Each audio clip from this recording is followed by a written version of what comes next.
The morning sun rose over New Eden exactly as it had for the past 50 years. Golden light spread across endless wheat fields that stretched to the horizon. In the central settlement of Hope's Landing, children played in the streets while their parents prepared for the anniversary celebration. Banners hung between buildings, showing Earth's blue marble alongside New Eden's twin moons. Sarah Chen stood on her apartment balcony, watching her daughter Maya help set up tables in the town square. The girl was 19 now, studying agricultural engineering at the Colony University. Sarah smiled, remembering when Maya was just a baby, making this journey from Earth in cryosleep. Now Maya was talking about staying here permanently, about building a life among the golden fields. Sarah's communicator buzzed, military frequency. Her smile faded as she answered. Admiral Chen? The voice was tight with tension. We have unknown ships entering the system. Multiple contacts. They're not responding to hails. Sarah's heart dropped. She was supposed to be on leave, attending the celebration with Maya, but she was still an admiral in Earth's colonial defense fleet. How many ships? 63 and counting, ma'am. They just dropped out of faster-than-light travel at the system's edge. Sarah ran inside, grabbing her uniform jacket. Sound the alert. Get every available ship in the air. I'm heading to the command center. Admiral, they're already moving fast. They'll be in weapons range in 20 minutes. 20 minutes. Sarah looked out the window at Maya, laughing with her friends, hanging decorations for a party that would never happen. Evacuate the settlements, Sarah ordered. All of them, now! She ran down the stairs, pushing through crowds of confused colonists as warning sirens began to wail. The celebration banners flapped in the wind like flags of surrender. Maya saw her mother running and called out, Mom? What's happening? Sarah grabbed her daughter's hand. We need to get to the shelters. Right now. But forget the party. Sarah pulled Maya toward the nearest emergency shelter, a reinforced bunker beneath the town hall. All around them, people were starting to panic as the sirens grew louder. Above them, the sky began to change. Bright streaks of light appeared, growing larger. Ships. Huge ships, their hulls black and covered in strange geometric patterns. The first explosion hit the spaceport on the eastern edge of Hope's Landing. A massive fireball rose into the sky and the shockwave knocked people off their feet. Sarah and Maya tumbled to the ground. When Sarah looked up, she saw the ships hovering above the city like metal mountains. Get to the shelter, Sarah screamed at the crowds. She picked Maya up and ran, her military training taking over. Behind them, more explosions tore through the settlement. Buildings that had stood for 50 years vanished in flames. They made it to the shelter entrance. Hundreds of people were trying to push inside at once. Sarah used her authority to force a path through. I'm Admiral Chen. Let us through. Women and children first. Someone grabbed Sarah's arm. It was Marcus Torres, a Marine captain she knew from the defense garrison. His face was covered in dust and blood.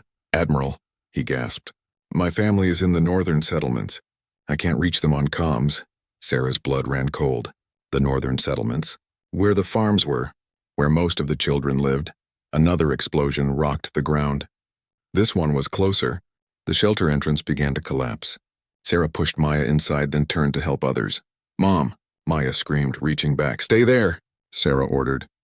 I'll be right behind you. She helped an elderly man through the entrance. Then a woman carrying a baby.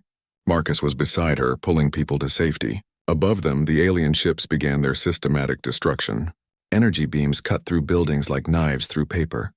Sarah saw one of the beams coming toward them. Time seemed to slow down. She looked at Maya's face in the shelter entrance, her daughter's eyes wide with terror. I love you, Sarah whispered. Then Marcus tackled her, throwing them both into the shelter as the entrance collapsed behind them. Rock and metal crashed down, sealing them inside but saving their lives. In the darkness of the shelter, emergency lights flickered on. 200 people were crammed into a space meant for 100. Children cried. Adults tried to contact the outside world, but all communications were dead. Sarah pulled out her military communicator, using the emergency frequency. Static. Then a voice, broken and desperate. This is Northern Settlement Delta, under attack. They're killing everyone. Please. God, please, the voice cut off. Sarah tried other frequencies. More voices, more screams, more silence. Settlement after settlement went dark. Marcus was trying his own communicator, calling his wife and 2 sons. Maria? Miguel, Danny? Please answer. Please. Only static replied. Above them they could hear the bombardment continuing. The walls shook. Dust fell from the ceiling. A child asked their mother when they could go home. The mother had no answer. Hours passed. The bombardment didn't stop. Sarah tried to count the explosions but lost track after 300. How much ammunition did these aliens have? Why were they doing this? Finally, after what felt like an eternity, the sounds of destruction faded. The alien ships were leaving. Sarah waited another hour before ordering the shelter doors opened. The manual override took 6 men to operate. When the doors finally cracked open, smoke poured in. The world outside was unrecognizable. Hope's Landing was gone. Where buildings had stood, there were only craters and burning rubble. The sky was black with smoke. Bodies lay in the streets, some burned beyond recognition. Maya stumbled out beside her mother and vomited. Sarah held her daughter's hair back, her own eyes dry. She couldn't cry, not yet. There was too much to do. Survivors, Sarah called out. Anyone who can hear me, call out. A few voices answered from nearby ruins. Sarah organized rescue teams. Marcus led groups into the destruction, searching for anyone still alive. They found a few. A man trapped under rubble, both legs crushed. A woman protecting her baby in a bathtub, both somehow untouched. A teenager who had hidden in a water tank, but mostly they found bodies. Sarah's communicator crackled. A signal from orbit. One of the defense fleet ships had survived barely. Admiral Chen, this is Captain Rodriguez on the Valiant. We took heavy damage. Most of the fleet is gone. The enemy has left the system. What about the other settlements? Sarah asked, though she already knew the answer. A long pause. Gone, ma'am. All 12 major settlements. The mining stations. The orbital platforms, everything. We estimate 8.7 million casualties, colony-wide. Sarah felt her legs give out. She sat down hard on a piece of rubble. 8.7 million people. The entire colony population. Her home for 20 years. Maya's entire life. Wait, Captain Rodriguez said. We're receiving a transmission. It's from the alien fleet, broadcasting on all frequencies. Sarah listened as the alien voice came through, translated by the ship's computer. The words were simple and cold. Humanity encroaches. This is your warning. Leave the border regions or face extinction. Your expansion ends here. Then silence. Sarah looked around at the destruction. This was a warning? This massacre of millions? She thought of all the families who would never come home. All the children who died in their beds. All the dreams that turned to ash. Marcus approached her, his face streaked with tears. Admiral, I found them. My family. They're gone. All of them. Sarah stood and put a hand on his shoulder. She had no words of comfort. What could she say? That it would be okay? It wouldn't. Nothing would ever be okay again. Maya came running from a ruined building. Mom, Dr. Okonkwo is alive. She's hurt but alive. Sarah followed her daughter to where several survivors were helping a woman from the wreckage. Dr. Amara Okonkwo, the colony's chief xenobiologist. Her leg was broken and her face was cut. But her eyes were sharp and clear. Admiral, Amara said, I need you to listen. I know who did this. The Korth Ascendancy. I've studied them. I warned Earth about their territorial nature. I told them we were expanding too fast into their border regions. You knew this could happen? Sarah's voice was dangerous. I knew they might respond to what they saw as invasion, Amara said. But I never thought, not like this. This is genocide. Sarah looked at the burning ruins around them. They call this a warning. Then God help us when they actually attack, Marcus muttered. Over the next 3 days, the survivors worked to recover bodies and send messages to Earth. The faster-than-light communication array was destroyed, so they had to repair one of the damaged ships enough to send a drone back to Earth with recordings. Sarah made sure those recordings included everything. The destruction, the bodies, the final messages from people as they died. She included the video of a mother shielding her children as fire consumed them. She included the audio of the northern settlements being bombarded, the screams of thousands. Earth needed to see what the Korth had done. Every human being in the solar system needed to know. The drone launched on the 4th day. It would take 2 weeks to reach Earth. Sarah stood with Maya and Marcus at the mass grave they dug on the outskirts of what used to be Hope's Landing. Thousands of bodies lay there. wrapped in whatever cloth they could find. There weren't enough survivors to bury everyone properly. Many would never be found, vaporized by the bombardment. I don't understand, Maya said quietly. Why did they do this? We never hurt them. Sarah had no answer. She just held her daughter close and stared at the grave. Marcus knelt at the edge, placing a photo of his family on the ground. His wife smiling, his boys laughing. All gone now, all dust. They'll pay, Marcus said. I don't know how or when, but they'll pay for this.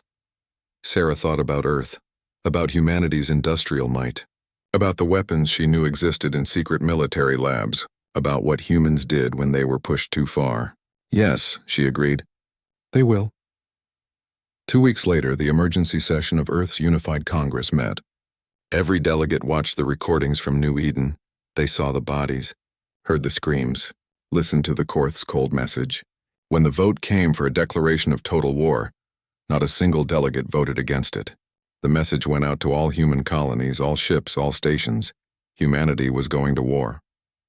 Not for territory, not for resources, for vengeance, for the 8.7 million people who died screaming on New Eden and the other colonies. Admiral Sarah Chen received her orders via quantum communication. She was being recalled to Earth to take command of the largest military fleet ever assembled. Operation Hellfire, they called it. As Sarah prepared to leave New Eden for the last time, she stood at the mass grave with Maya. I have to go, Sarah said. I have to make sure this never happens to anyone else. Maya nodded, tears streaming down her face. Make them pay, Mom, for everyone we lost. Make them hurt like we hurt. Sarah embraced her daughter, then walked to the shuttle that would take her to the orbital platform where the Valiant waited. As the shuttle lifted off, she looked down at the scarred surface of New Eden. The golden wheat fields were burned black. The settlements were craters. The rivers ran with ash. A world of hope had become a world of graves. Sarah's hands clenched into fists. The Korth Ascendancy wanted to warn humanity about encroachment. They were about to learn what humanity did when you killed their children. They were about to learn that humans didn't just get mad. They got even. And the galaxy would burn before humanity's rage was satisfied. Sarah Chen arrived at Earth 6 months after the massacre. The blue planet looked peaceful from orbit, but she could see the changes even from space. Dozens of new shipyards orbited the Moon and Mars. Construction platforms stretched across the asteroid belt. Every factory, every foundry, every construction facility had been converted to war production.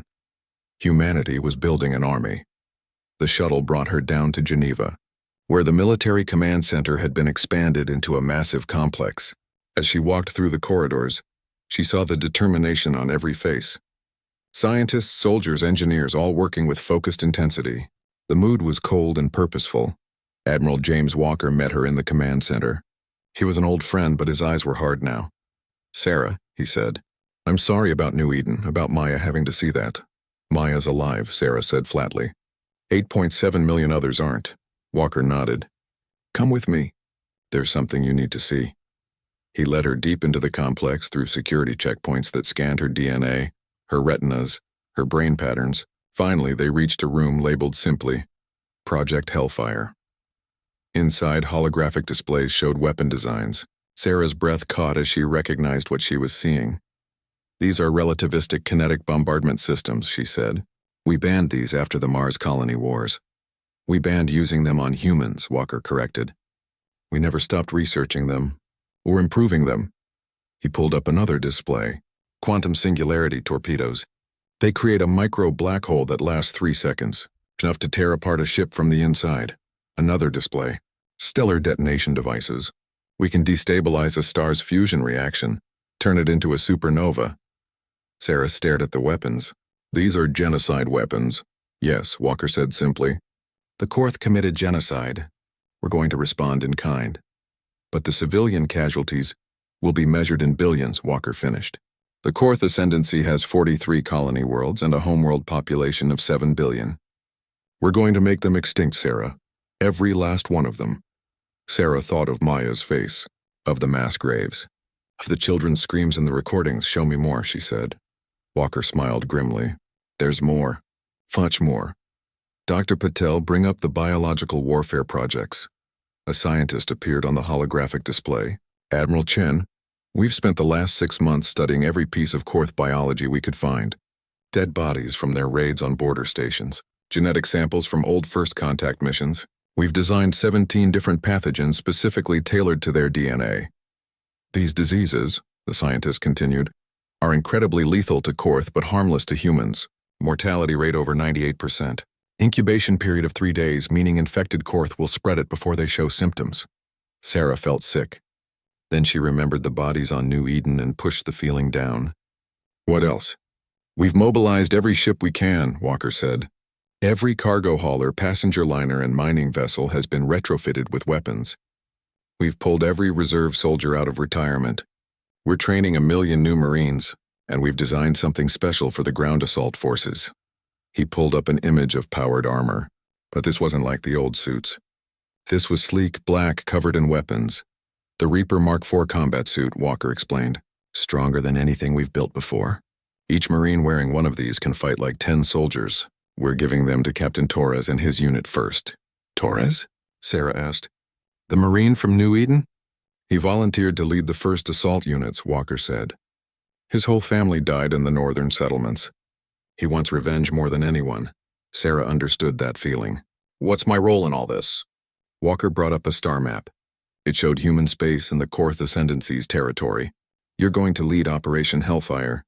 2,000 ships. 3 million soldiers. The largest military force humanity has ever assembled. Your mission is simple. Destroy the Korth Ascendancy completely. No mercy, no prisoners. No survivors. Well, when do we launch? Sarah asked. 3 months?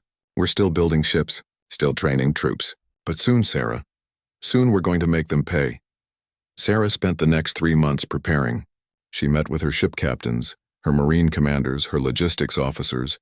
Every day brought news of more ships completed, more weapons tested, more soldiers ready. She also met with Captain Marcus Torres. He stood in her office wearing the new Reaper armor, looking like death itself. Admiral, he saluted. The Reapers are ready. 100 of the best Marines humanity has. We've been training with the new suits, learning the Korth language, studying their tactics. We won't let you down. Your mission will be the hardest, Sarah said. You'll be going in first, hitting their military installations before the main fleet arrives. High risk. Good, Marcus said. His voice was cold. I want to look them in the eyes when I kill them. I want them to know why they're dying. Sarah saw the rage burning in him. She recognized it because she felt it too. Marcus, when this is over, they'll be extinct, Marcus interrupted. That's all that matters. The day of launch arrived. Sarah stood on the bridge of her flagship, the Retribution. Around her floated 2,000 warships, the largest fleet in human history. Enough firepower to crack planets. She opened a channel to all ships. This is Admiral Chen. 6 months ago, the Korth Ascendancy murdered 8.7 million of our people. Men, women, and children. They burned our colonies and called it a warning. Today we show them what humanity does when you kill our children. Today we bring them retribution. All ships engage faster than light drives. Target Threshold Gate, the Korth border defense system. The fleet vanished from Earth orbit in a flash of distorted space. They emerged 3 days later at Threshold Gate. The Korth had built a massive space station here, protected by 200 warships. It was supposed to be impregnable. The Korth fleet reacted immediately, launching fighters and powering up their weapons. But they weren't ready for what humanity brought. Sarah watched the tactical display as her ships moved into position. All vessels, fire at will. The space around Threshold Gate lit up with weapons fire. Human railguns launched projectiles at a fraction of light speed. Missiles with quantum warheads streaked toward Korth ships. Energy beams powerful enough to cut through steel like butter lanced across the void. The Korth fought back. Their weapons were advanced, their shields strong. They destroyed 12 human ships in the first minute. But humanity had brought overwhelming force. For every human ship destroyed, 10 Korth ships died. The relativistic kinetic bombardment systems proved devastating. Chunks of metal accelerated to near light speed punched through Korth shields like they didn't exist. Within an hour, the Korth fleet was shattered. Debris floated where proud warships had been. The space station tried to surrender. Denied, Sarah said coldly. Fire the quantum singularity torpedo. The weapon launched. When it hit the station, reality itself seemed to tear. A black hole appeared in the station's center for exactly 3 seconds. In that time, it pulled the entire structure into itself. compressing steel and flesh into a point smaller than an atom. Then the black hole evaporated in a flash of radiation. 10,000 Korth were on that station. Now there was nothing left but scattered atoms. All ships proceed to the next target, Sarah ordered. We don't stop until every Korth military installation in this sector is destroyed. Over the next week, humanity's fleet carved through Korth border defenses. Every military outpost was destroyed. Every warship was hunted down. The Korth tried to regroup, tried to mount a defense, but they were overwhelmed. Marcus Torres and the Reapers led boarding actions on Korth supply bases. They moved through the corridors in their black armor like shadows of death. The Korth soldiers they encountered died quickly. Some tried to surrender. The Reapers killed them anyway. No mercy, Marcus said after one battle, standing over a pile of Korth bodies. They didn't show mercy to my boys. They don't get any from us. His team said nothing. They just reloaded their weapons and moved to the next target. After 2 weeks, the border regions were secure. Sarah sent a message back to Earth. Phase 1 complete. Threshold Gate and surrounding defenses destroyed. Korth Ascendancy military presence in border sectors eliminated. Moving to Phase 2. Deep strike operations. Earth's response came back 12 hours later. Approved. Authorization given for the Widowmaker test. Sarah felt a chill. The Widowmaker. The stellar detonation device. They were actually going to use it. The target was the Korth military system of Varnex. It had a large star that was already unstable. The Widowmaker would just push it over the edge. 3 Korth military worlds orbited that star. Total population, 200 million, mostly soldiers and their families. Sarah's science officer looked pale as he prepared the device. Admiral, once we deploy this, there's no going back. The star will go supernova. Everything in this system will be destroyed. I know, Sarah said. Deploy it. The device was fired into the star. Deep in the stellar core, the device activated, disrupting the fusion reactions that kept the star stable. The process would take 3 hours. Sarah broadcast a message to the Korth worlds. This is Admiral Sarah Chen of the Earth Defense Fleet. In 3 hours, your star will explode. You have that long to evacuate. This is more warning than you gave New Eden. The Korth worlds panicked. Ships launched desperately, trying to get as many people as possible to safety. But 3 hours wasn't enough. Not nearly enough. Sarah watched from a safe distance as the star died. First it brightened, then it swelled. Then it exploded in a blast of light and radiation that would have been visible from 100 light-years away. The 3 worlds were vaporized instantly. The few ships that had escaped were caught in the radiation blast. Sarah's sensors showed no survivors. 200 million Korth dead in a single moment. Marcus was on the bridge. Good, he said. Now they know how it feels. But Sarah noticed he was shaking. And in the reflection on the view screen, she saw her own face. She looked older, harder, like something inside her had died along with those 200 million people. Broadcast this to all Korth systems, Sarah ordered. Video of the supernova. And include a message. This is retribution.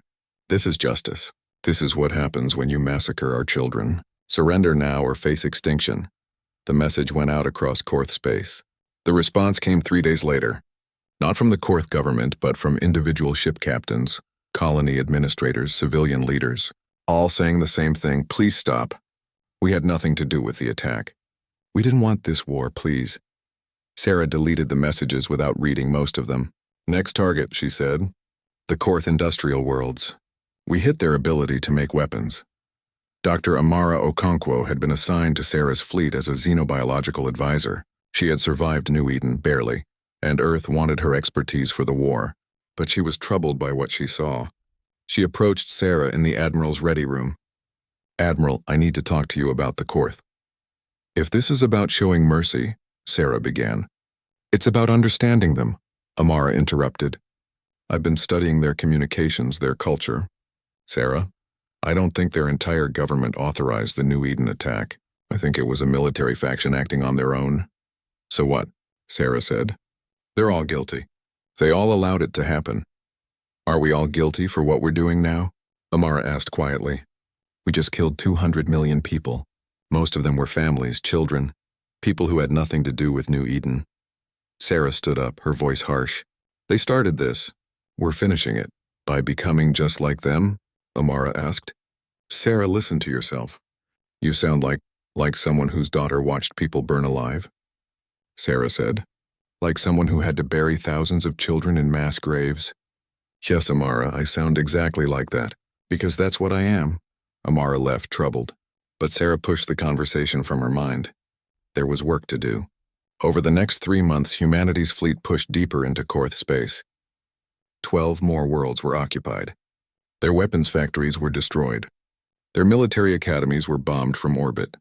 Anywhere the Korth could train soldiers or build ships was eliminated. The Reapers became legendary.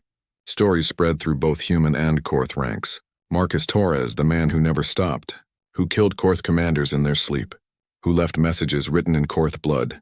New Eden remembers. But there were costs. The Korth, desperate now, fought back with everything they had. They used suicide tactics, kamikaze runs, biological weapons of their own. They killed captured human soldiers in brutal ways and broadcast the videos, trying to provoke humanity into mistakes. It didn't work. Humanity had gone past anger into cold calculation. Every Korth atrocity was answered with methodical destruction. Every war crime was added to the list of grievances that would be paid in blood. Sarah barely slept anymore. When she did, she dreamed of fire. Sometimes it was New Eden burning. Sometimes it was Korth worlds. She couldn't tell the difference anymore. 18 months after the war began, humanity's fleet finally reached their ultimate target, Korth Prime, the Korth homeworld. 4 billion people lived there, including the government that had allowed New Eden to happen. Sarah looked at the planet on her view screen. It was beautiful. Blue oceans, green continents, white clouds. It looked almost like Earth. All ships, she transmitted, surround the planet. Full blockade. Nothing gets in or out. 2,000 warships took position around Korth Prime, their weapons pointed down at the helpless world. Earth Command sent the final order. You are authorized to proceed with total planetary bombardment. Leave no survivors. Sarah's finger hovered over the command. 4 billion people, the largest single act of killing in human history. Genocide on a scale that made the Korth's massacre of New Eden look small. Was this justice? Or was Amara right? Had they become exactly what they were fighting against? Behind her, Marcus stood in his Reaper armor. Do it, Admiral. End them. Sarah thought of Maya, of the mass graves, of the children who died screaming. She pressed the button, and the bombardment began. The bombardment of Korth Prime lasted 3 hours before Sarah Chen held up her hand. Cease fire, she ordered. The weapons stopped. Smoke rose from a dozen impact sites on the planet below. Cities were burning, but the planet itself was still intact. Still alive, Admiral? Her tactical officer asked, confused. Earth Command ordered total bombardment. I heard the order, Sarah said. But I need information first. Dr. Okonkwo, you said you had evidence the Korth government might not have authorized the New Eden attack. Show me. Amara rushed to the bridge carrying a datapad. Her hands shook as she pulled up files. I've been intercepting Korth communications for months. Look at this. 3 days before the New Eden attack, the Korth High Council was in emergency session. They were debating how to respond to human expansion near their borders. She showed Sarah the translated transcripts. The Korth leaders were divided. Some wanted to meet with human diplomats. Others wanted a military response. The vote was scheduled for the day after New Eden was attacked. Executor Valrex, the military commander who ordered the attack, Amara continued, he acted without government approval. He thought humanity was preparing to invade based on our weapons testing near the border. He decided to strike first. Sarah stared at the documents. Why didn't you show me this before? I tried, Amara said. You wouldn't listen.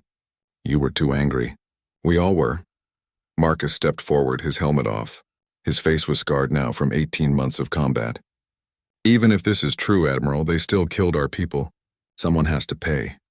Someone is paying, Sarah said quietly. We've killed millions already. How many more before it's enough? She opened a channel to Earth Command. This is Admiral Chen. I'm requesting a hold on the bombardment order. I have new intelligence that needs to be reviewed. The response came back 20 minutes later. Admiral Walker's face appeared on the screen and he was angry. Sarah, what the hell are you doing? We gave you an order. The Korth government didn't authorize New Eden, Sarah said. A rogue military commander did. If we destroy this planet, we're committing genocide against people who are innocent. Nobody's innocent, Walker snapped. They're Korth, that's enough, is it? Sarah asked. James, listen to yourself. We're talking about killing 4 billion people. Children, families, people who had nothing to do with what happened to us. They allowed it to happen, Walker said. Their military, their commander. Their responsibility. Then we're responsible for everything we've done, Sarah said. The 200 million we killed at Varnax. The 12 worlds we've occupied. The Reaper's missions. All of it. Walker's face hardened. You're relieved of command, Admiral Chen. Admiral Harrison will take over the fleet and complete the bombardment. The screen went dark. Sarah stood there, stunned.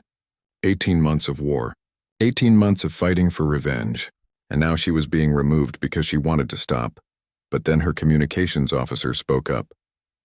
Admiral, we're receiving a transmission from the Korth Prime. It's from their government. They want to talk. Put them through, Sarah said. A Korth appeared on the screen. She was old, her scaled skin marked with age patterns. She wore robes that marked her as a high-ranking official. I am Council Leader Theron, she said in translated speech. Please, Admiral Chen, we surrender, completely, unconditionally. We will face justice for New Eden. The military commanders responsible will be executed by our own people. Just please stop the killing. I want to believe you, Sarah said. But how do I know you're not just buying time to strike back? We have nothing left to strike with, Theron said sadly. You have destroyed our military. Our fleets are scattered. Our weapons factories are ash. We cannot fight you anymore. We could never fight you. You are terrifying in your anger. Sarah saw the fear in the alien's eyes. Real, genuine fear. The Korth were not warriors anymore. They were victims begging for mercy. I will consider your surrender, Sarah said. But I need time. She cut the transmission and turned to her bridge crew. I need to go to the planet's surface. I need to see what we've done.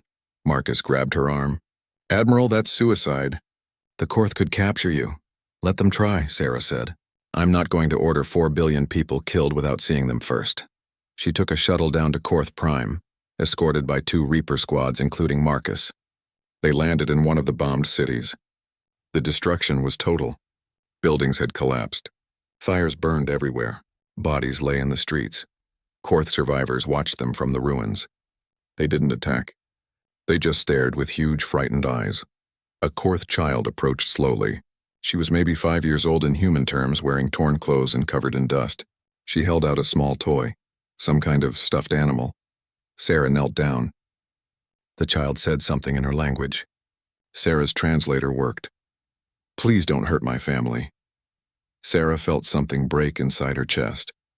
This child looked at her with the same fear that Maya had shown during the New Eden attack. The same terror. The same desperate hope that maybe somehow the monsters would show mercy. I won't, Sarah whispered. She stood up and looked around at the devastation. Marcus, this was us. We did this. They did it first, Marcus said, but his voice was uncertain. Does that make it right? Sarah asked. Look at these people. They're terrified. They're defeated. They're not soldiers or politicians. They're just people trying to survive, like we were on New Eden. One of the Reapers removed his helmet. It was a young man, barely 20. Admiral, permission to speak freely? Granted. I've been having nightmares, he said quietly. About the things we've done. The Korth we killed who were trying to surrender. The colonies we burned. I joined the military to protect people. But I don't feel like a protector anymore. I feel like a murderer. Other Reapers nodded. Even Marcus looked troubled. We all feel it, Sarah said. We're carrying the weight of millions of deaths. And for what? To make ourselves feel better about New Eden? Does it work? Do any of you feel better? Marcus shook his head slowly. No, I still see my boys' faces every night. Killing Korth doesn't bring them back. It just adds more ghosts. Sarah looked up at the sky where her fleet waited. Then maybe it's time to stop creating ghosts. She returned to the Retribution to find chaos. Admiral Harrison had arrived with orders to take command and complete the bombardment. But half the fleet was refusing to obey. Ship captains were sending messages saying they wouldn't participate in genocide. Crew members were threatening to mutiny. The fleet was tearing itself apart.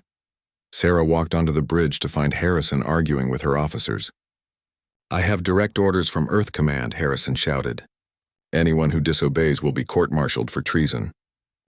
Then court-martial us all, Sarah's tactical officer said. We won't kill 4 billion defenseless people. Harrison saw Sarah. You did this. You made them soft. I made them human, Sarah replied. We came here for justice, not genocide. Justice is genocide, Harrison said. After what they did to New Eden, they all deserve to die. Even the children? Sarah asked. Even the ones who weren't born yet when New Eden happened. Even the ones who protested against the war? Harrison hesitated. For just a moment, doubt crossed his face. Sarah pressed on. Admiral, I've been to the surface. I've seen what we've done. We've become the monsters we were fighting. If we kill 4 billion people now, we're no different than the Korth who killed our people on New Eden. The difference is they started it, Harrison said. And we'll finish it, Sarah agreed. But not like this. Not by becoming mass murderers. The bridge was silent. Everyone waited to see what would happen. Finally, Harrison sat down heavily in the command chair. What do you suggest? We accept their surrender, Sarah said. We put the commanders who authorized New Eden on trial. We make them pay for what they did. But we don't kill innocents. That's not justice. That's just revenge. Harrison looked at the planet on the view screen. Earth Command won't like this. Earth Command isn't here, Sarah said. We are, and we have to live with what we do. I don't know about you, but I can't live with 4 billion more deaths on my conscience. Harrison was quiet for a long moment. Then he nodded. All right. We do it your way, but you explain it to Earth. Sarah opened a channel to Earth Command. When Walker's face appeared, he was furious. Chen, what is the meaning of this? Harrison was supposed to complete the bombardment. The bombardment is not going to happen, Sarah said firmly. The Korth have surrendered unconditionally. We have won the war. Continuing to kill them would not be victory. It would be murder. You're disobeying direct orders, Walker said. That's treason. Then charge me with treason, Sarah said. Court-martial me. Execute me if you want, but I will not participate in genocide, and neither will most of this fleet. If you want that planet destroyed, you'll have to come out here and do it yourself. She could see Walker struggling with rage, but behind him, she saw other officers nodding. Earth Command was not united on this either. This isn't over, Chen, Walker said and cut the transmission. Sarah turned to her crew. Send a message to Korth Prime. We accept their surrender. But there are conditions. The commanders responsible for New Eden will be turned over for trial. The Korth military will be disbanded. All weapons of mass destruction will be destroyed.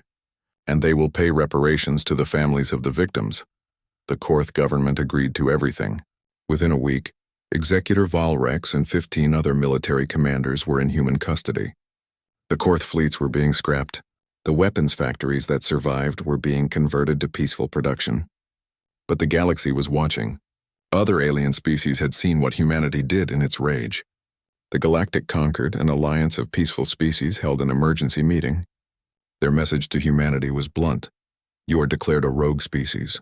Your aggressive expansion and genocidal warfare make you a threat to galactic peace. If you continue this path, we will take action against you. Earth's government was shocked. They had expected sympathy for the victims of New Eden. Instead, they were being threatened. Sarah understood why. She had been there. She had seen what humanity had become. They had killed millions in their rage. They had used weapons that other species had banned as too horrible. They had shown the galaxy that humans, when pushed, would burn everything to ashes. Marcus came to her quarters one night. He looked exhausted. Admiral, can I talk to you? Of course. He sat down, his hands shaking. I can't sleep anymore. Every time I close my eyes, I see their faces. The Korth I killed. Some were soldiers.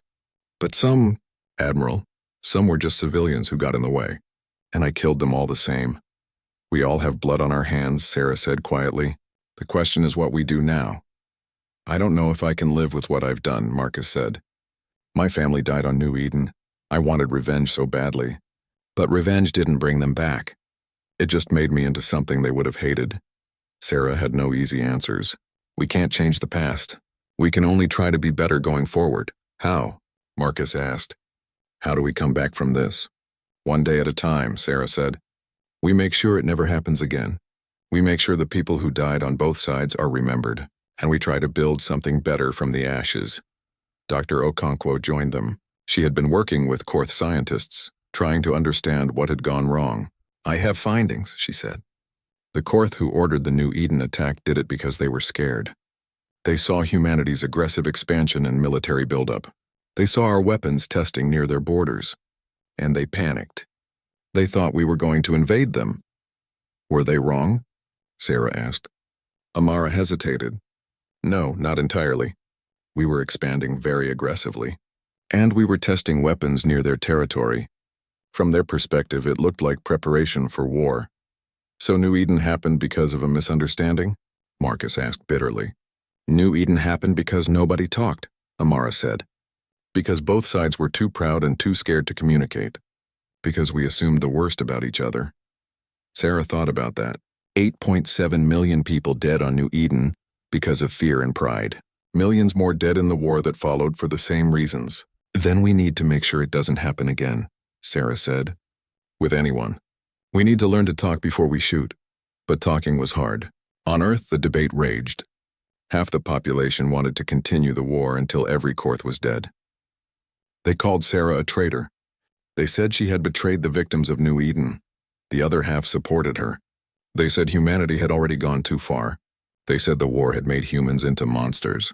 The Unified Congress was deadlocked. They couldn't agree on whether to accept the Korth surrender or continue the war. They scheduled a final vote for 1 month later. In that month, Sarah did something she should have done earlier. She went back to New Eden. The colony was being rebuilt slowly. Maya was there, working with other survivors to create a memorial for the dead. When she saw her mother, she ran and hugged her. Mom, I heard what you did. I heard you stopped the bombardment. A lot of people are angry about that, Sarah said. Let them be angry, Maya said. Mom, after you left, I had a lot of time to think. About the attack.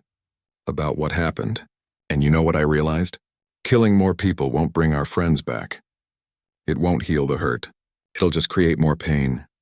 She led Sarah to the memorial. It was a simple stone structure, with names carved into every surface. 8.7 million names. Every person who died in the New Eden massacre. This is what matters, Maya said. Remembering them, honoring them, making sure nobody else has to see their world burn. That's real justice, Mom, not revenge. Sarah touched the names carved in stone. People she had known, neighbors, friends, children who used to play in the streets. What if the vote goes the other way? Sarah asked. What if Earth decides to finish the war? Maya was quiet for a moment. Then she said, Then you'll have to decide what kind of person you want to be. Someone who follows orders that are wrong, or someone who stands up for what's right, even if it costs everything. Sarah knew her daughter was right. The vote would come soon, and she would have to make a choice that would define the rest of her life. But first she had one more thing to do. She had to visit Korth Prime again. This time not as a conqueror, as a witness to what humanity had done. She took a shuttle to the surface and walked through the cities they had bombed. Korth worked to rebuild their homes. Children played in the ruins trying to find joy in the devastation. An old Korth approached her. It was Council Leader Theron. Admiral Chen, thank you for coming. I needed to see this, Sarah said, to understand what we did. Theron led her through the city to a hospital. We want to show you something. Inside the hospital, Korth doctors were treating wounded. Human and Korth working together, saving lives. These human doctors volunteered, Theron explained. After the ceasefire, they said they wanted to help heal instead of hurt, and our doctors welcomed them. Sarah saw a human doctor setting a Korth child's broken arm. The child was scared, but the doctor was gentle and patient. When he finished, the child smiled. This is what your species can be, Theron said. Not the ones who bombed our cities, but the ones who heal, the ones who help, the ones who choose mercy over revenge. Sarah felt tears on her cheeks. I don't know if Earth will let us be that. Then you must fight for it, Theron said. The same way you fought us. With everything you have. Because the galaxy is watching, Admiral, and they need to see that humanity can be more than destroyers. Sarah returned to her ship knowing what she had to do. When the vote came, she would speak. She would tell Earth the truth about what they had become and what they could be instead. The question was, would anyone listen? The vote was scheduled for noon Geneva time. Sarah Chen stood before the Unified Congress, knowing that billions of people across human space were watching. The chamber was packed with delegates from every colony, every nation, every settlement that had survived the war. Members of Congress, Sarah began, 18 months ago, the Korth Ascendancy massacred 8.7 million of our people. I lost friends in that attack. My daughter barely survived. Many of you lost family too. That pain is real. That anger is justified. She paused, looking at the faces in the chamber. Some were sympathetic. Many were not. In response to that attack, we built the largest war machine in human history. We destroyed their fleets. We burned their worlds. We killed millions of Korth in revenge. And when we finally had the chance to kill billions more to wipe them out completely, I stopped it. Angry shouts erupted. "Traitor!" someone yelled. "They killed our children!" Sarah raised her hand for quiet. "Yes, they killed our children. And we killed theirs. Does that make us even? Does more death heal the wounds? I've walked through the ruins on both New Eden and Korth Prime. I've seen what we're capable of when we let rage control us. And I'm here to tell you, if we continue down this path, we won't be the victims anymore. We'll be the monsters." Admiral Walker stood up. He had flown in from Earth specifically for this vote. Admiral Chen speaks of monsters. But she forgets what the Korth did. They came to our peaceful colonies and murdered everyone. Men, women, pregnant mothers, babies in their cribs. They showed no mercy. Why should we? Because showing mercy is what makes us human, Sarah replied. Because if we become exactly like them, then what did all those people on New Eden die for? Did they die so we could become genocidal killers? Or did they die hoping humanity would be better? A delegate from Mars stood. "Admiral Chen, you say we killed millions. But they started this war. Every Korth death is on their hands, not ours." "Is it?" Sarah asked. "Let me tell you about something I learned. The Korth commander who ordered the New Eden attack, Executor Valrex, he acted without full government approval. He was scared. He saw our military buildup near Korth borders. He saw our weapons testing, and he panicked. He struck first because he thought we were going to invade." The chamber erupted in noise. Sarah continued over the shouting. "Was he right to attack New Eden? Absolutely not. It was murder. It was genocide. And he will face justice for it." But his fear wasn't completely unfounded. We were expanding aggressively. We were testing devastating weapons near their territory. From their perspective, we looked like a threat. "So you're saying New Eden was our fault?" someone shouted. "No," Sarah said firmly. "New Eden was the fault of people who chose violence over communication. On both sides. We assumed the Korth were hostile. They assumed we were invaders. Nobody tried to talk, and 8.7 million people died because of it." Dr. Okonkwo stepped forward. She had been invited to present her findings. "Members of Congress, I've spent months studying Korth communications and culture. I've spoken with their scientists, their historians, their ordinary citizens. And I've learned something important. The Korth are not a warrior species by nature. They're actually quite peaceful. But they've been attacked by aggressive neighbors before. They lost billions in a war 300 years ago. That trauma shaped their military policy. When they saw humanity expanding toward their borders, they saw their old enemies returning." "More excuses," Walker said. "Next, you'll tell us they had good reasons to kill our children." "There are no good reasons for what happened to New Eden," Amara said. "But there are reasons we need to understand if we want to prevent it from happening again. Not just with the Korth, but with anyone." A delegate from the Jupiter colonies spoke up. "I lost my brother on New Eden. He was a teacher. He died protecting his students. And you're asking me to show mercy to the species that killed him?" Sarah looked at the woman. "I'm asking you to honor his memory by being better than his killers. I'm asking you to make sure no other teacher has to die protecting their students.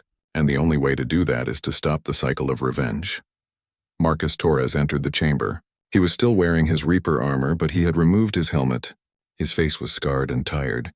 Every eye turned to him. "I'm Captain Marcus Torres," he said. "My wife and 2 sons died in the northern settlements on New Eden. For 18 months I've led the Reapers. We killed thousands of Korth. We hit their bases. We destroyed their command centers. We made them pay in blood for what they did to my family." He paused, his voice breaking. "And it didn't help. My boys are still gone. My wife is still dead. Killing Korth didn't bring them back. It didn't make the pain go away. It just gave me nightmares about the people I killed." Walker stood. "Captain Torres is suffering from combat fatigue. He doesn't know what he's saying." "I know exactly what I'm saying," Marcus said. "Admiral Walker, you want to continue this war? Fine, but you go fight it. You look into the eyes of Korth children and pull the trigger. You watch cities burn and smell the bodies cooking. You do it. Because I can't anymore. I won't. Other soldiers in the chamber stood up. Some removed their military insignia and placed them on their seats. A silent protest. You're all traitors, Walker said. We're all tired, Marcus replied. Tired of killing. Tired of dying. Tired of becoming something our families wouldn't recognize. My boys were good kids. They believed in helping people, not hurting them. If they could see what I've become, what I've done in their names, they'd be ashamed of me. Sarah saw tears on Marcus's face. The question before this Congress isn't whether the Korth should pay for New Eden. They should. They will. The question is how much more of our own humanity are we willing to sacrifice for revenge? The chamber was quiet now. People were thinking, considering. Sarah pressed her advantage. I propose we accept the Korth surrender on the following terms. The commanders responsible for New Eden will be tried for war crimes and executed if found guilty. The Korth military will be disbanded and rebuilt under international supervision. All Korth weapons of mass destruction will be destroyed.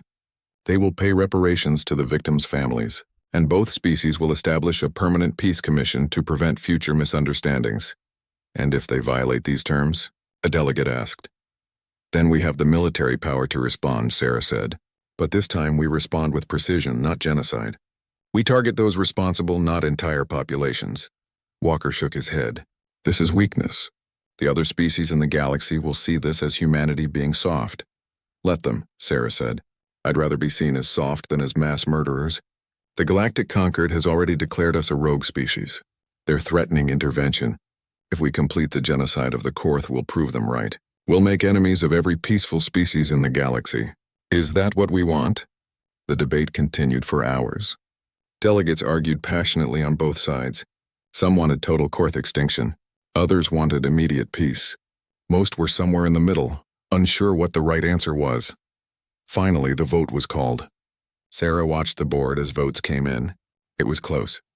Incredibly close. The chamber held its breath as the final tallies were calculated. The result flashed on the screen. 301 in favor of accepting the surrender. 298 against. 3 abstentions. Humanity had chosen peace. Barely.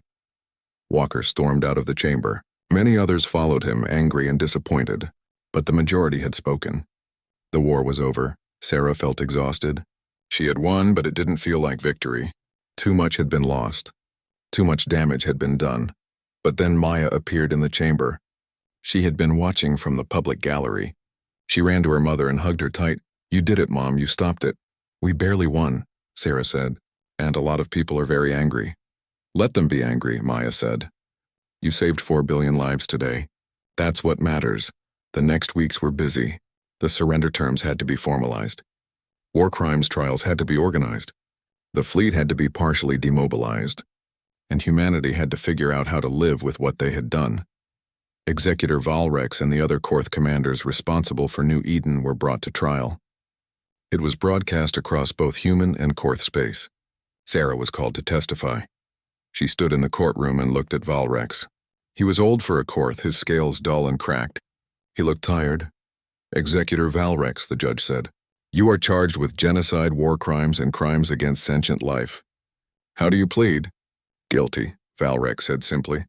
I ordered the attack on New Eden. I knew civilians would die. I did it anyway because I believed humanity was preparing to invade us. I was wrong, and I must pay for that mistake. Sarah listened as Valrex explained his reasoning. He had seen human warships near Korth borders. He had intercepted communications about weapons testing. He had read intelligence reports suggesting human expansion would soon reach Korth core worlds, and he had acted to stop what he saw as an inevitable invasion. Did you consider diplomacy? The prosecutor asked. Yes, Valrex said, but I did not believe humans would negotiate in good faith. Your species has a reputation for aggressive expansion. Every species you encounter either submits or is destroyed. I thought Korth would be next. So you decided to strike first. Yes, and I was wrong. The attack on New Eden did not stop humanity. It enraged you. It turned a potential diplomatic situation into a war that cost millions of lives on both sides. My attempt to protect my people led to their near extinction. Sarah was called to the stand. Admiral Chen, what should be done with Executor Valrex? Sarah looked at the Korth commander. He should be executed. He committed genocide. There's no redemption for that, but I want it understood that he's not the only one responsible for this war. We all bear some blame. The Korth for striking without attempting diplomacy. Humanity for expanding so aggressively that we seemed like invaders. The galaxy for not establishing better communication channels between species. We're all guilty of creating the conditions that led to New Eden. The trial lasted 2 weeks.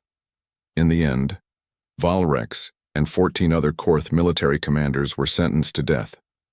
They were executed by lethal injection, their bodies cremated, and ashes scattered in space. But there were also human trials. Officers who had committed atrocities during the war, soldiers who had executed Korth prisoners, commanders who had ordered bombardment of purely civilian targets after the ceasefire was announced. 37 humans were convicted of war crimes. Admiral Walker was among them. He had tried to continue the bombardment of Korth Prime against orders. He was stripped of his rank and sentenced to 20 years in prison. At his sentencing, Walker looked at Sarah. "You think you've won. You think you've saved humanity's soul. But you've made us weak. The next time aliens attack us, we won't have the strength to respond." "If there's a next time," Sarah replied, "maybe we'll be wise enough to prevent it instead of responding with genocide." The memorial treaties were signed 6 months after the war ended. On New Eden, a massive monument was erected listing every name of those who died. Korth representatives came to the unveiling. They wept alongside humans, mourning the dead together. On Korth Prime, a similar monument listed the Korth dead. Millions of names. Human representatives attended that ceremony too. Sarah stood before the monument and read some of the names. Civilians, children, people who had nothing to do with New Eden but paid the price anyway. "I'm sorry," she whispered to the stone. "I'm sorry we did this to you." Council Leader Theron stood beside her. "We are both sorry, both guilty, both responsible for too many deaths. The question is whether we can build something better from these ashes."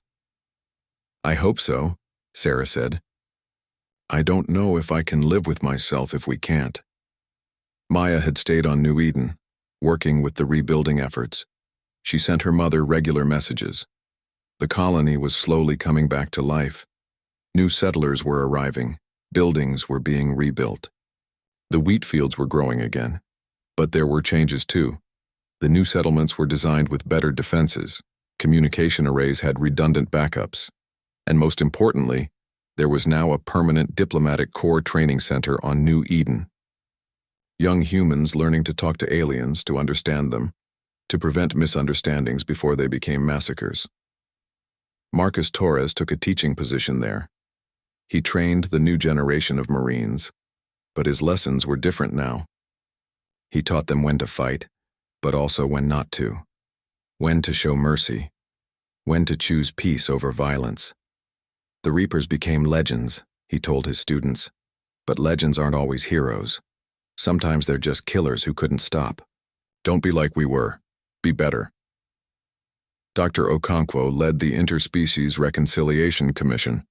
It was a new organization dedicated to studying alien cultures and preventing conflicts. Scientists and diplomats from multiple species worked together, sharing knowledge and building understanding. She invited both human and Korth researchers to join. They worked in the same labs, ate in the same cafeterias, slowly learned to see each other as colleagues instead of enemies. It wasn't easy. There was anger on both sides, grief, mistrust. Some humans refused to work with Korth. Some Korth refused to work with humans. But slowly, connections formed, friendships developed, understanding grew. The Galactic Concord watched all of this carefully. They had threatened intervention if humanity continued its genocidal path. Now they saw humans trying to make amends. It wasn't enough to erase what had been done, but it was a start. The Concord sent a delegation to Earth. Their message was clear.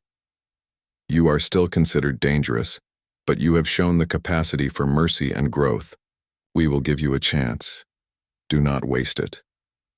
Sarah retired from the military. She couldn't serve anymore, not after everything she had done.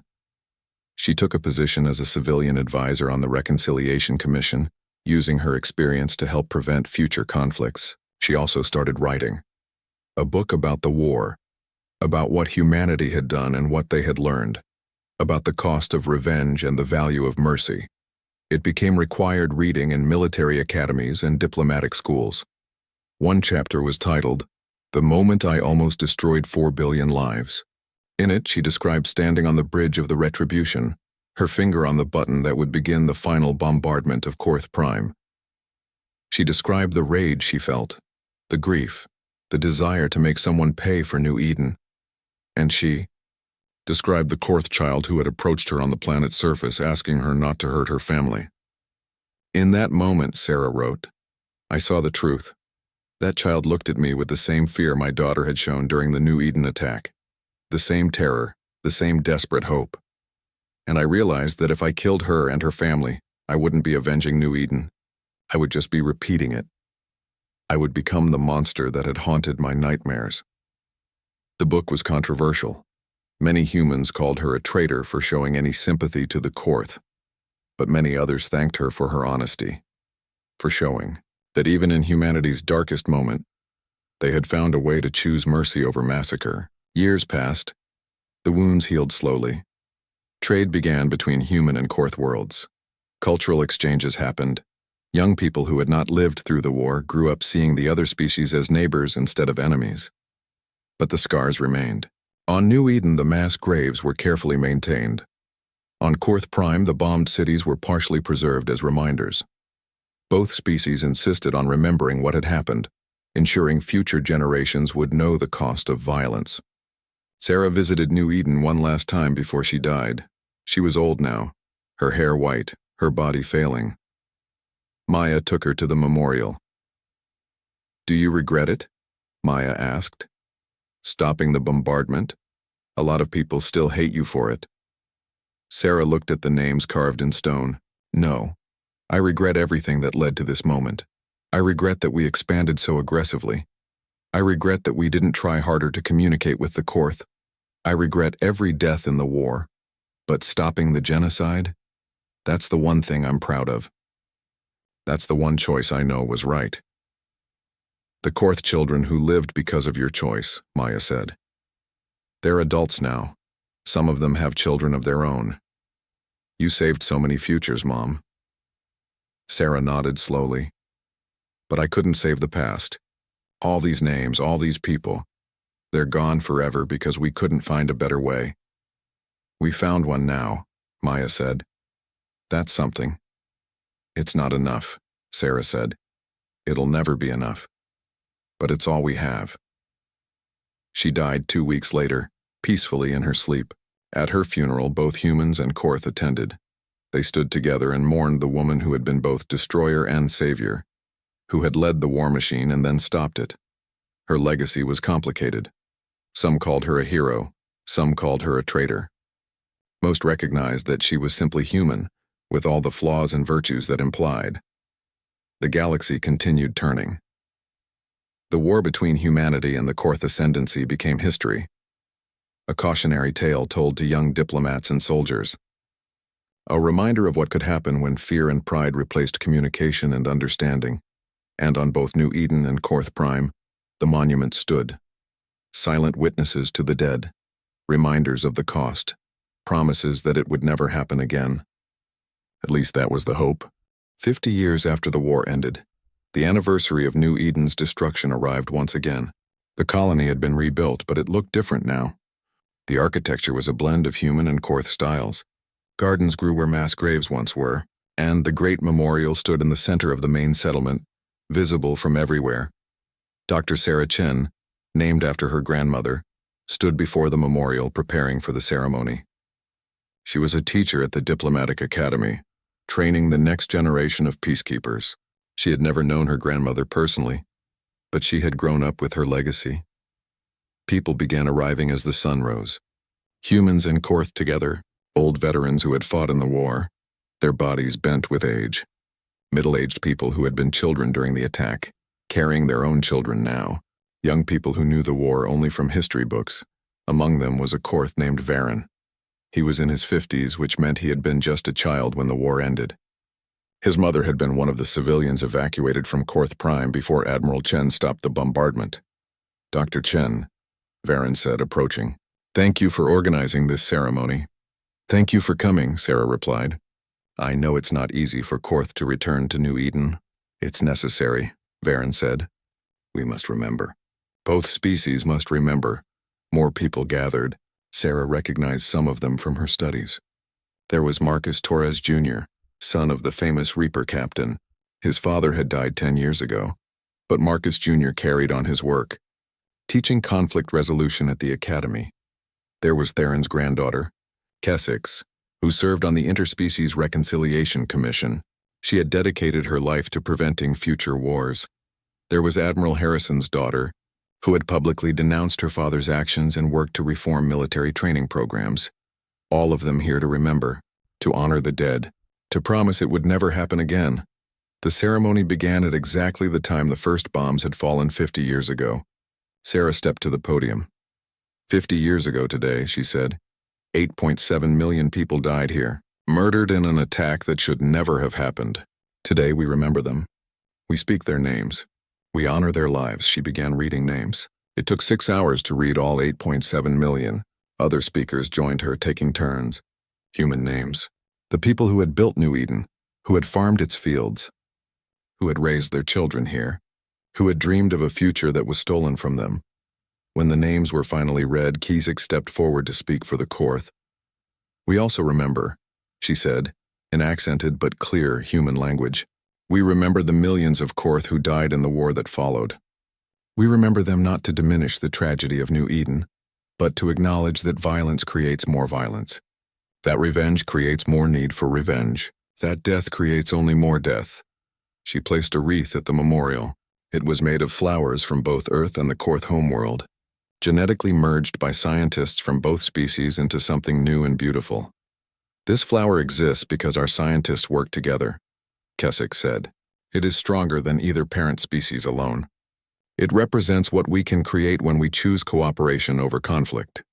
Building over burning." Maya Torres, daughter of the late admiral, stepped forward. She was 70 years old now, her hair silver, but her eyes were still sharp and clear. "My mother stopped the war," Maya said. "She made the hardest choice of her life. Many humans hated her for it, called her a traitor, said she betrayed the victims of New Eden. But she knew something important. She knew that killing more people wouldn't bring our loved ones back, that genocide wouldn't heal our grief, that becoming monsters wouldn't honor the memory of those who died." She looked out at the crowd. "My mother wasn't perfect. She led the fleet that destroyed Korth worlds. She ordered attacks that killed millions. She carried that guilt until the day she died. But when it mattered most, when she had the power to end an entire species, she chose mercy. And because of that choice, there are Korth standing here today, living, breathing, contributing to our shared future." Varen stepped forward. "My mother was on Korth Prime when the bombardment began. She has told me many times about the terror of that day, the explosions, the fires, the certainty that we would all die. And then the bombardment stopped. Admiral Chen stopped it. Because of her, I am alive. My children are alive. My grandchildren, who were born just last year, are alive." He placed his hand over his heart in the human gesture of respect. "Admiral Sarah Chen was not our enemy. She was our savior, and we honor her memory as much as you do." The ceremony continued. Stories were shared, memories recounted. The old veterans, both human and Korth, stood together and spoke of the war, not with pride but with sadness, with regret, with the weight of experience that came from having killed and nearly been killed. Marcus Torres Jr. spoke about his father. "My dad became famous as a Reaper, as a warrior who brought retribution to the Korth, but in his later years he spoke only of regret. He would tell his students that violence is sometimes necessary, but should never be the first choice. That mercy is harder than revenge, but more important. That true strength is knowing when to stop fighting." A young Korth spoke about her grandmother, who had been killed in one of humanity's attacks on a Korth colony. "My grandmother was a teacher," she said. "She died in her classroom trying to protect her students. For years I hated humans for what they did to her. But then I learned about New Eden, about the human teachers who died the same way, and I realized that violence doesn't discriminate. It kills the good and the bad alike. It destroys teachers and students, parents and children, dreamers and builders. The sun began to set as the ceremony drew to a close. Sarah Chen looked out at the crowd. Hundreds of people, humans and Korth, old and young, all here to remember, all here to promise. We cannot change the past, Sarah said. We cannot bring back the dead. We cannot erase the pain and suffering of the war, but we can choose what we do with that memory. We can let it fuel more hatred and violence, or we can let it teach us, warn us, guide us toward a better path. She gestured to the memorial. These names are not just a list of the dead. They are a promise that we will never forget what hatred costs, that we will always seek understanding before conflict, that we will protect life instead of destroying it, that we will honor those who died by ensuring others don't have to. As darkness fell, lights began to appear around the memorial. 8.7 million small lights, one for each person who died. They glowed softly in the night like stars brought down to earth. Children ran among the lights, human and Korth together. They had never known the war. To them, the other species was not an enemy, but a neighbor, a classmate, a friend. An elderly Korth veteran sat on a bench watching the children play. A human veteran sat beside him. They didn't speak. They just watched the children and remembered when the galaxy had been on fire. Do you think it will last? The Korth asked finally. This peace? The human was quiet for a moment. I don't know. Probably not forever, but maybe long enough for these children to have children of their own. Maybe long enough for the scars to heal a bit more. That would be something, the Korth said. It would be everything, the human replied. Later that night, Sarah Chen walked through the rebuilt colony. The streets were peaceful. Cafes served food from both Earth and the Korth homeworld. Museums displayed art from both cultures. Schools taught both languages. It wasn't perfect. There were still tensions, still prejudice, still people on both sides who couldn't let go of the past. But it was better. So much better than the alternative. She stopped at a small park where a statue stood. It was a sculpture of Admiral Sarah Chen, her hand outstretched in a gesture of peace. At the base was an inscription in both human and Korth languages. Never again, never forgotten. Never without cost. A young human couple was sitting near the statue, teaching their daughter to read the inscription. The girl was maybe 5 years old, curious and bright-eyed. What does it mean, Mama? The girl asked.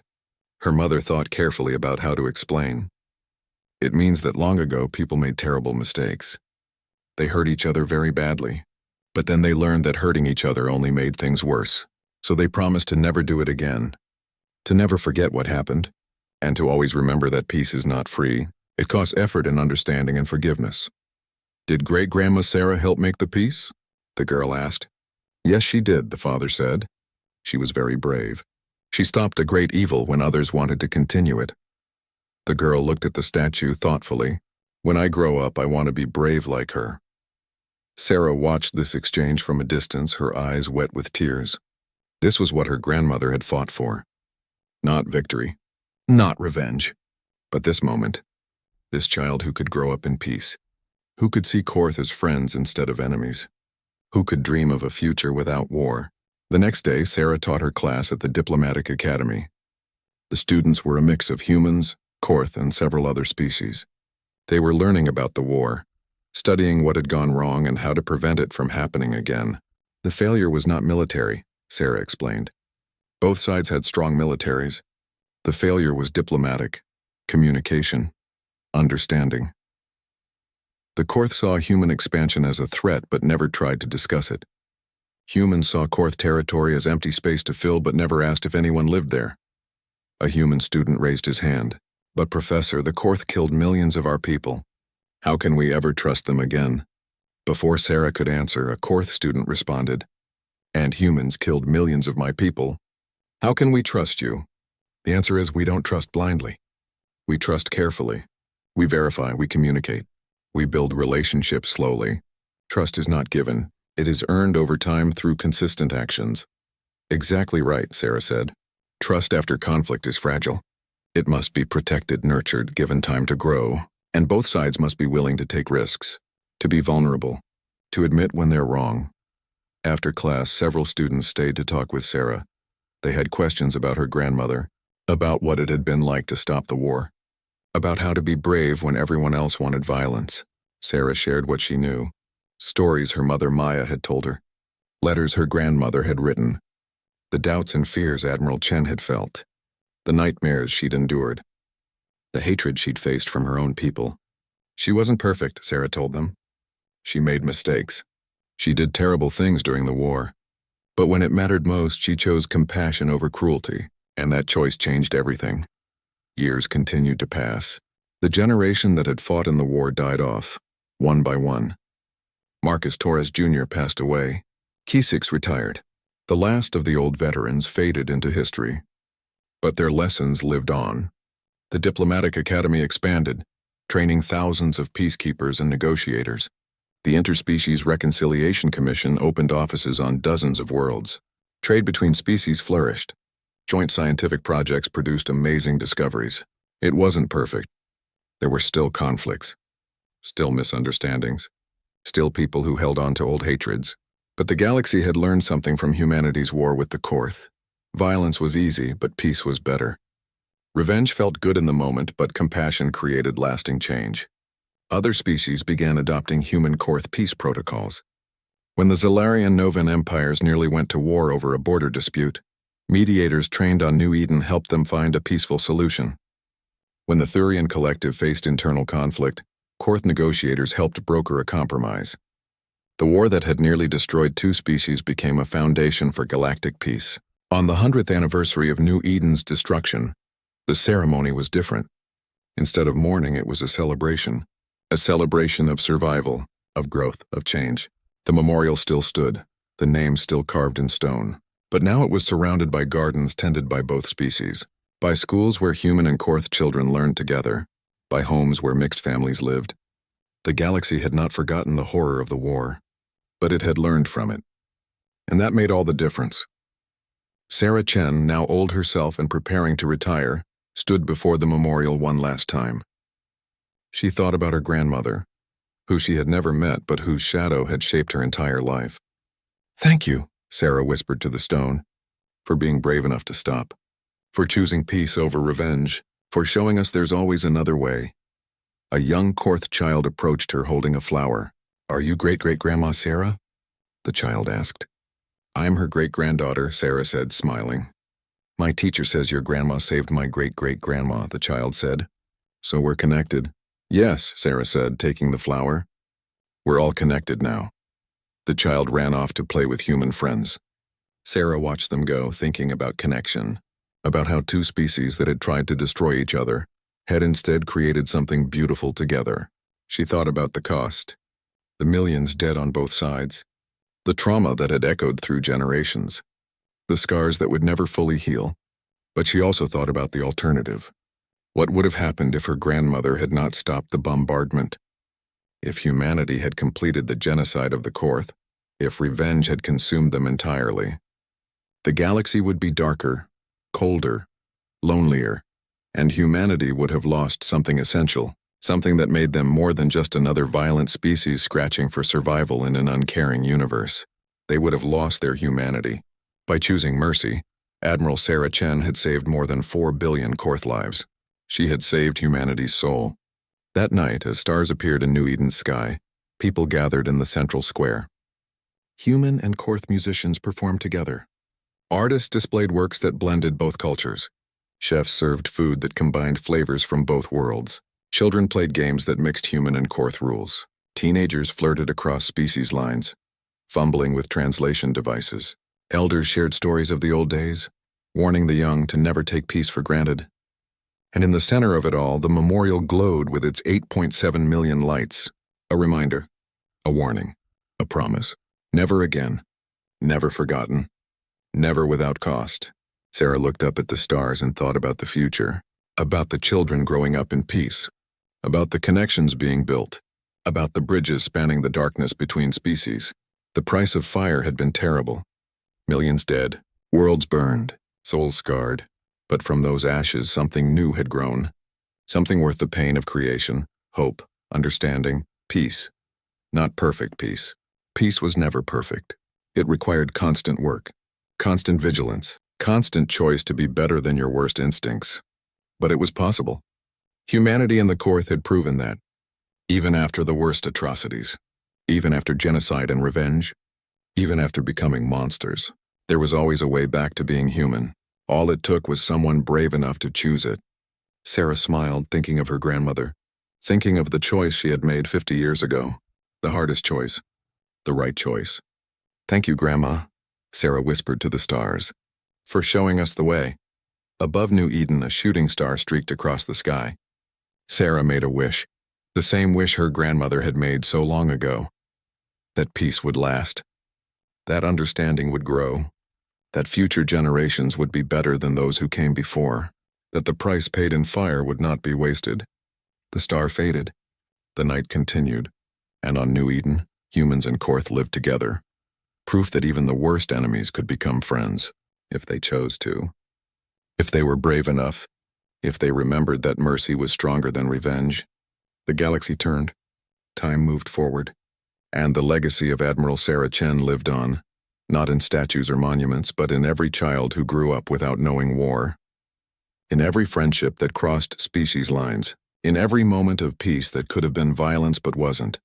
That was true victory. Not defeating your enemies, but making them obsolete. Not destroying those who hurt you, but building something so beautiful that destruction became unthinkable. Humanity had consumed the cosmos with their retribution. But in the end, they had chosen to light it with mercy instead. And that light would burn forever, warming the cold darkness of space with the promise that there was always another way. Always hope. Always a chance to be better. Always a choice to be more human than monster. The price of fire was high, but the reward of peace was worth it. Every time. Every world.